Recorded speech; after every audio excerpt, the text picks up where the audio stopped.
By discarding God, the floodgates of indecency have been thrown open, leaving in their wake a generation numbed to the beauty of authentic love and blinded to the allure of fleeting pleasures.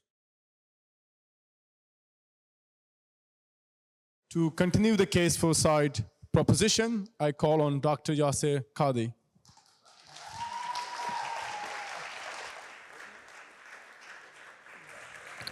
Bismillah. Mr. President, distinguished speakers, ladies and gentlemen, I apologize, I have a cough for a few weeks. It is my privilege to speak at this illustrious house at Oxford Union. Allow me to begin on a personal note. It was precisely 20 years ago, to the very month, that I first visited this historic campus when I had applied for and was successfully accepted to the doctoral program at Religious Studies. Personal circumstances forced me to pursue my PhD elsewhere, but I confess that I have always carried a soft, nostalgic spot for Oxford, and I'm absolutely delighted that I'm speaking here today. However, I must say that on YouTube, your chamber looks far bigger than it actually is. The motion that I'm arguing in defense of is, this house regrets the death of God. Now, obviously, for the record, as a person of faith, I strongly disagree with the phrasing of the motion, even as I support its sentiment.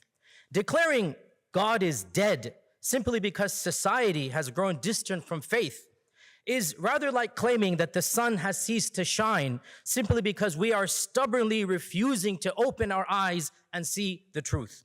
God's existence is not contingent upon our acknowledgement of him. But I do find it fascinating that even in his supposed death, he continues to provoke such fervent discussion. One might almost think him quite alive, especially in the minds of those who deny him. One other final caveat before I begin my actual points. Simply because of my own training and affiliation with the faith of Islam, most of my references will be from my own tradition, but I do believe that the arguments that I'm using are universal to almost all faiths. Now, the question arises, by what metrics are we going to judge the claim that belief in God brings benefit to individuals and society? In other words, how does one go about measuring whether society is worse off or not because it has lost religion?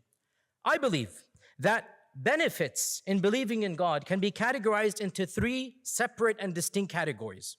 Firstly, those benefits that can reasonably be demonstrated and proven in an observable experimental manner. Secondly, there are also benefits that, while they cannot be proven scientifically, all people of conscience will be able to appreciate and recognize. And lastly, I admit there are also many benefits that are real but metaphysical and hence, by definition, require faith. Let me give you examples for all three of these categories. In the first category, there is an overwhelming quantity of sociological, anthropological, and psychological studies that have demonstrated credible evidence that an absence of faith is detrimental to both individual and society. I have over here references to over a dozen specific articles, peer-reviewed journals, meta-analytical studies and surveys that has collectively tapped into hundreds of research projects from around the globe involving multiple faiths and different cultures and different ethnicities, all of which demonstrate that belief in God typically translates into a better perception of well-being, of self-esteem, a better mental state, and yes, even better physical health. Overall satisfaction with the quality of one's life. And that belief in God, generally speaking, lowers the risk of hypertension, depression, criminal delinquency, suicide, and a host of other factors. As well, a number of studies have also shown that people who believe in God are generally far more altruistic and charitable and contribute more to civil society. Hence, there is plenty of evidence to make a strong, plausible, and I say here plausible because I understand it's not watertight, a strong, plausible scientific claim that society and individuals benefit when faith is prominent and central, and that they suffer when it is not. The second category of benefits are those areas in which religion does add value and yet they cannot be proven because not everything can be proven by physics or chemistry or economics. Not every virtue can be objectively quantified or mathematically proven. Yet we as a species have universal values of nobility. We understand what is dignity. We appreciate decency. And these are the values that religion most importantly promotes and preserves. Societies that have discarded religion are clearly seeing the consequences of that. And nowhere is this moral collapse more evident than in the realm of family and the changing attitudes towards sex, sexuality, and modesty. Religion's focus on sexual morality stems from its role, its vital role, its inherent role in providing a framework for human behavior that promotes social stability, personal dignity, and communal harmony. When you remove religion, when you remove God, without moral boundaries, sexual behavior will lead to exploitation, to betrayal, and to societal disarray. It is only belief in God that allows us to empathize, that allows us to emphasize virtues such as chastity, fidelity, and self-control, thus allowing individuals to be protected from the emotional, psychological, and social consequences of unchecked indulgence. I apologize, I'm not accustomed to this point of information, so I'm gonna have to wait to the end. Sorry. By discarding God, the floodgates of indecency have been thrown open, leaving in their wake a generation numbed to the beauty of authentic love and blinded to the allure of fleeting pleasures.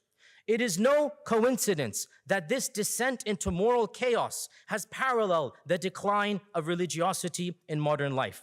The breaking up of the family unit, the increase of the casual hookup culture, the proliferation of pornography, the grotesque phenomenon of platforms like OnlyFans has turned what should be sacred into a mere commodity to be bought and sold. The physical bodies of men, and especially women, and the very sacred and personal act of human intimacy, which should be protected and celebrated within the confines of marriage, are instead reduced to objects of voyeuristic consumptions, parading their vulnerability for profit in a world that is increasingly celebrating their degradation as empowerment. This perversion has only corroded individual lives. This perversion has not only corroded individual lives, it has also shattered the bonds of intimacy and respect that underpin healthy relationships. Because we have removed God from the public discourse, we live in an age where virtue is mocked and vice is exalted, where a young woman of grace and intelligence is told that flaunting her body and shedding her clothes is worth exponentially more than the talents of her mind and the nurturing of her soul. The tragedy is not merely that we have embraced depravity, but that we have done so while pretending to not recognize its stench and decay. To mention but one recent example, we have just recently witnessed the grotesque spectacle of a performer degrading herself before the world, claiming to publicly broadcast online, for a fee of course, her bacchanalian depravity with over 1,000 men in the span of one day. Mainstream global media helped publicize and launch this event, and claims of world records being achieved were broadcast as if the turnaround in quantity of partners per hour indicates success. When society no longer blushes at such brazen indecency, when it celebrates filth as entertainment, and it equates self-exploitation with success, one must ask, how far have we fallen? You don't need science to tell us something is very, very wrong with this reality. And the fact of the matter is that you need to bring in God in order to have those checks and balances. To revel in the sheer magnitude of debauchery as if it were an achievement rather than a lamentable indictment of modern decay is not an expression of liberation, but the final surrender of morality to hedonism. A society that abandons God also abandons moral law that sustains the soul. Or, as the Prophet ﷺ said, if you have no shame, then do as you please. Thirdly and lastly, there are areas in which belief in God is indeed of value, but these areas are outside the realm of scientific inquiry. Here, I refer to the role of faith in decisively answering the ultimate questions of life and of providing existential purpose and of giving meaning not only to the lives that we currently live, but to the mystery and meaning of death itself. For those who reject God, as Nietzsche himself said, do you not see that by negating him, you have deprived yourselves of a true and enduring purpose? I mean, you strive valiantly, I admit, to carve meaning from this chaos, to weave nobility into the fabric of a world you insist has no weaver. Yet, in this attempt, you yourselves exhibit a kind of faith, not in a higher power, but in the constructs of your own imagination. You all believe in justice, and yet you claim that justice is a mere human invention. You all cherish love, and yet you understand that love is nothing other than the mere dance of chemicals in a fleeting frame. You have chosen deliberately to close your eyes to the possibility that this very magnificent tapestry of creation whispers, nay, screams of the existence of its creator. And by doing so, you have deprived yourselves of the very meaning of your own existence. To live without God is to live in a world in which every triumph, every joy, every fleeting moment of beauty must be propped up by a narrative you know to be temporary, fragile, and ultimately futile, and where every single moment of pain or sadness has no higher purpose or ultimate consolation. The irony is that those who have rejected the most obvious explanations of life are forced to have faith in their own imaginary constructs in an attempt to create meaning in a world that they claim is meaningless. For those who embrace faith, about to finish, life is imbued with a profound sense of direction and significance, offering a sanctuary of hope, a framework for understanding the mysteries of the universe. And when death comes, as it must to all, it does not appear as the abyss of nothingness, but rather as the door to the fulfillment of all that we have sought, the embrace of the one who has set our hearts longing for him from the very beginning.